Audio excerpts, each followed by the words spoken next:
Once you can like shut off your brain and kind of like hit a flow state, that makes the world of a difference.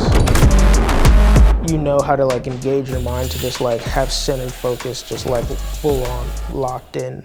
Like, this is what I'm doing here and now. Nothing else matters. With BMX, it's only yourself. You're only challenging yourself to be better than you were the day before, and that can be taken into so many aspects of your life. You know, like whether you're trying to be a better father than you were before, you know, the last time, whether you're trying to be a better chef or whatever your passions are, whatever you have going on, that could be applied to so many things in your life. At one point in time, Casey was like the BMX rider, because that's all I did. That was the only thing I was worried about. But now my identity has kind of shifted from that into being Casey the dad, the husband, the BMX rider, the shooter. Now I wouldn't really like put that as like my identity. I'm just me, and I like to do different things. And BMX isn't the only thing that I do. Like, I have other things that I'm interested in as well. Becoming a dad really, really changes you. Like, it changes every bit of your mindset. Like, now it's not just you anymore. Like, obviously, like, you have your partner, but like now you have somebody that literally depends on you. You kind of take yourself out of like anything, and it's their world and you're living in it now. And you do whatever you have to do to like make sure they're okay.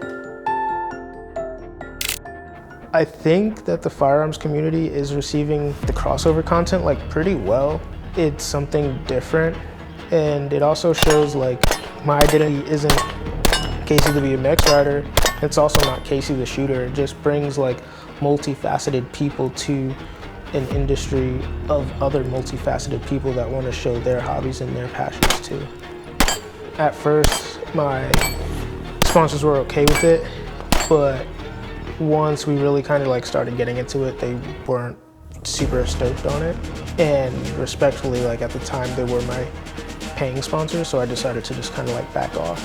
But at the end of the day, like it's still something that I'm extremely passionate about, so I wanted to kind of like come back to them a few months later and see if there was any way we could reach common ground. But we just kind of weren't able to reach that agreement, unfortunately, which sucks because I, wanted to continue to ride with them, but we both have our different opinions, and that kind of just led us to going different paths.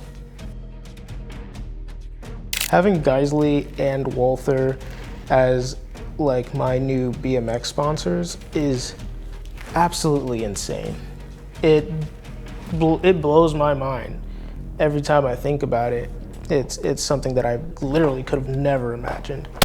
When I could just like, go in, rack the slide and just like bang, bang, bang, like every target and just killing transitions back and forth, like that would be the sickest thing ever. And I have a long way to go before I can ever get there, but like the goal that I'm like looking to get at with shooting, to be as proficient as I possibly can be, and just as fast as I can be, really like I said, like pinpointed and like locked in, So yeah, that's definitely the kind of flow state that I want to get to. A skill that I've learned from BMX that kind of like helps me get to that next level is just like trying, like legitimately just trying, because you never know what's going to be on the other side of that door. You never know if you'll actually be able to do that trick if you don't try. If you try and you fall down, man, that sucks and it hurt, but you get up and then you're like, all right, I want to learn this, so like you try it again.